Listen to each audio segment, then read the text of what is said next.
স্ত্রীকে বলছে যে নামাজ 4 ওয়াক্ত। কয় ওয়াক্ত? জোহর, আসর, মাগরিব, এশা।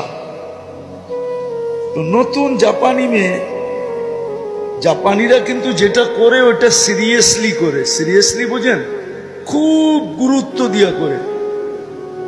তো মহিলা নবমুসলিম 4 ওয়াক্ত নামাজ খুব ভালো মতে পড়তেছে। তো একদিন ঘুরতে গেছে আরে বান্ধবীর কাছে। বান্ধবীও জাপানি, তারও বিয়ে হয়েছে এক বাঙালির সাথে, কিন্তু সে একটু দিনদার, ছেলেটা একটু কি, সে 5 ওয়াক্ত নামাজ পড়ে, স্ত্রীও পড়ে। তো যখন বান্ধবীর কাছে গেছে তো বান্ধবী জিজ্ঞাসা করছে, তুই নামাজ কয় ওয়াক্ত পড়িস? কেন, নামাজ তো 4 ওয়াক্ত। তো সে মাথায় হাত দিয়ে বলছে, কে বললো তোকে 4 ওয়াক্ত?